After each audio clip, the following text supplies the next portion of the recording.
সবাইকে মহতের মজা চাকতেই হবে, সবাইকে মহতের মজা নিতেই হবে।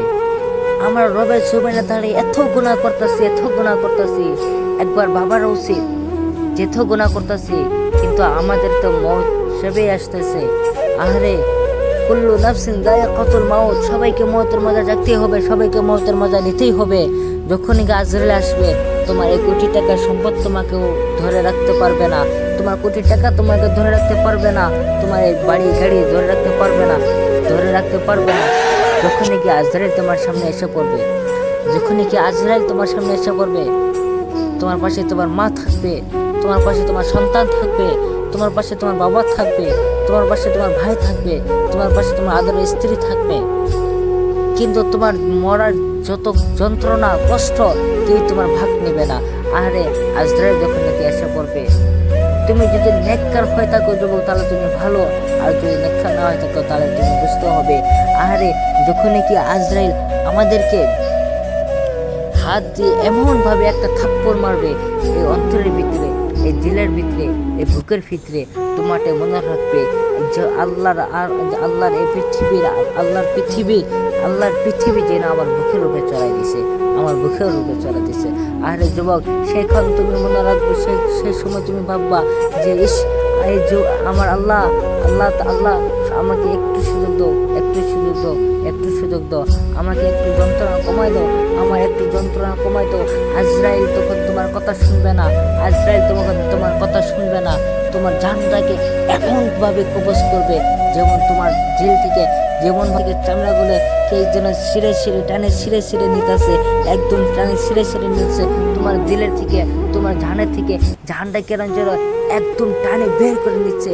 আরে যুবক, যখন আজরাইল তোমাকে এই জানটাকে একদম এমন ভাবে একটা থাপ্পড় মারে, যখন তোমার জানটা কবজ করে নিবে, তখন তোমার কোটি টাকার সম্পদ তোমাকে আটকাবে না, তোমার মা তোমাকে আটকাবে না, পাশে তোমার মা থাকবে, তোমার মা আটকাবে না, পাশে তোমার বাবা থাকবে, সে বাবা আটকাবে না, পাশে তোমার সন্তান থাকবে, সেই সন্তান তোমার আটকাবে না, পাশে তোমার ছোট ভাই থাকবে, বড় ভাই থাকবে, সে ভাই তোমাকে আটকাবে না।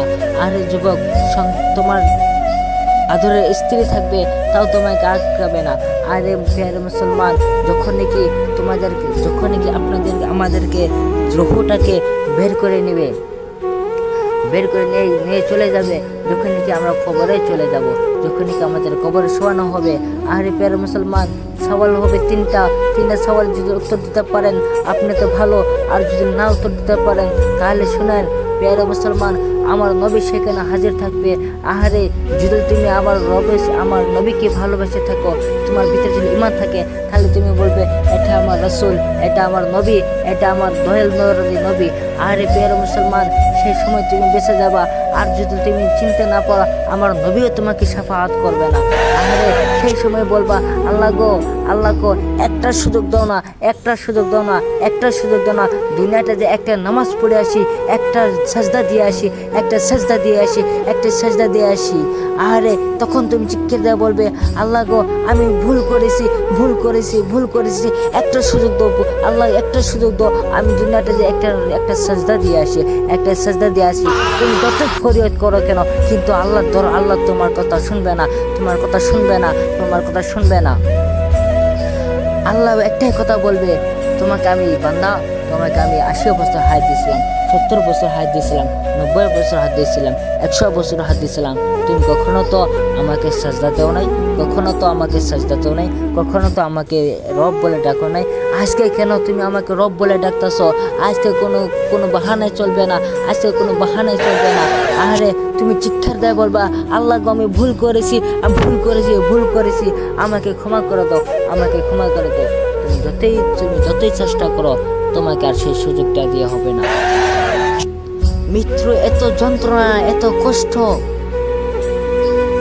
যখন তুমি একদিন সাহাবাদেরকে নিয়ে আলোচনা বসেছে, সেই সময় একটা আওয়াজ এসেছিল।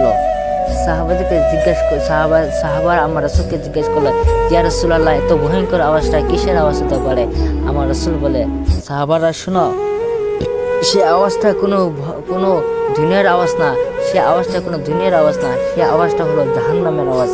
আজকে থেকে 70,000 বছর আগে আমার আল্লাহ তাবারক ওয়া তাআলা জাহান্নামের ভিতরে একটা পাথর ফেলেছিল, আজকে সেই 70,000 বছর পরে সে পাথরটা আজকে জাহান্নামের তলায় পেয়েছে। সাহাবে আমার নবীকে জিজ্ঞেস করলো, ইয়া রাসূলুল্লাহ হুজুর, ইয়া হাবিবাল্লাহ হুজুর, জাহান্নামের আগুন কেমন হতে পারে, জাহান্নামের আগুন কেমন হতে পারে? আমার রাসূলুল্লাহ সাল্লাল্লাহু আলাইহি ওয়াসাল্লাম বললেন যে শোনো, জাহান্নামের আগুনকে 3 বার পুরানো হয়েছে, 3000 বছর পুরানো হয়েছে, 1000 বছর পুরানো হয়েছে, লাল হয়ে গেছে। আল্লাহর কাছে দেখানো হলো, আল্লাহ জাহান্নামের আগুন লাল হয়ে গেছে, কি করবো? হয় নাই, আবার পোড়াও। হয় নাই, আবার পোড়াও। আবার পোড়াইছে 1000 বছর, আবার আল্লাহর দরবারে নিয়ে যাওয়া হয়েছে। আল্লাহ জাহান্নামের আগুন তো বগা হয়ে গেছে, সাদা হয়ে গেছে, সফেদ হয়ে গেছে। বলে হয় নাই, আবার পোড়াও। হয় নাই, আবার পোড়াও। আবার 1000 বছর পুরানো হলো, হওয়ার পরে কালো হয়ে গেল। আমার আল্লাহকে বলে, আল্লাহ গো, জাহান্নামে আগুন তো কালা হয়ে গেছে। বলে এবার ঠিক আছে। আরে প্যারে মুসলমান, একটা কথা মনে রাখবা, যে জাহান্নামের আগুন এই বুকের দুনিয়াতে যদি এক ফোঁটা যদি ছাড়া হয়, এই দুনিয়াটা ভেঙ্গে চুরমার তছনছ হয়ে যাবে। আরে প্যারে মুসলমান, সেই জাহান্নামের আগুন আমরা কেমনভাবে সইতে পারবো? আমরা যে রবের জমিনে এত গুনাহ করতেছি, আমরা কেমনভাবে সহ্য করব? আমরা কেমনভাবে সহ্য করব? এখন বলেন, যে গুনাহ করলাম, আল্লাহ আমাদের মাফ করবা না? আল্লাহ বলে, বান্দারে চিন্তা করিস না, তুই গুনাহ করেছিস, 1000 বার গুনাহ করেছিস, জাহান্নামের ভয়ে যদি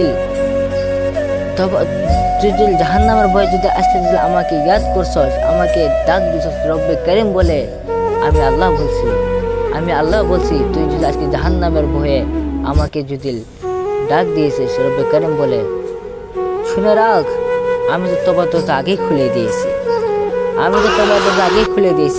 একবার তবা পড়েনি, আমার রবের কাছে ঝুঁকে পড়, আমি রব তোকে কখনো ভুলে যাব না।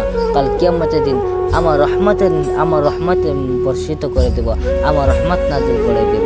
আহারে প্যারা মুসলমান, আল্লাহ তাবারক ওয়া তাআলা আমরা জমিনে, আল্লাহ তাআলার জমিনে এত গুনাহ করি, তবু আল্লাহ আমাদেরকে ভুলে যায় না।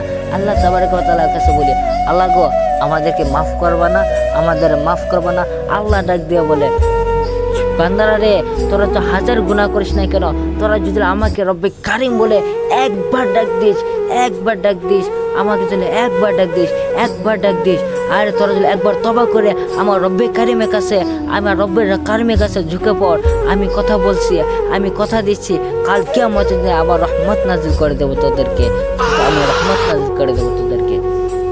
বান্দারে, তুমি যতই গুনাহ করো, আমার রব্বে কারিম তবু তোমাকে ভুলবে না।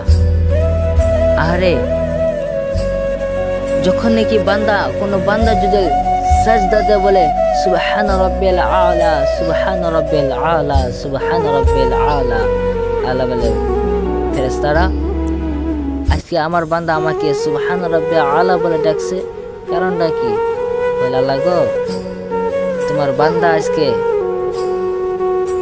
জাহান্নামের ভয়ে আজকে তোমাকে সুবহান রাব্বিল আলা বলছে। বলে, তাই নাকি? বলে, হ্যাঁ আল্লাহ।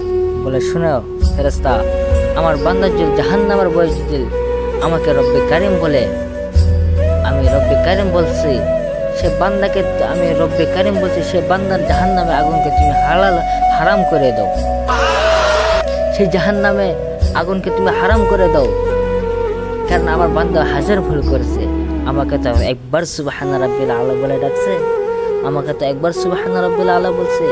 আরে প্যারে মুসলমান, আমরা সে আল্লাহকে ভুলে যাচ্ছি, কিন্তু আল্লাহ আমাদেরকে ভুলে যাচ্ছে না।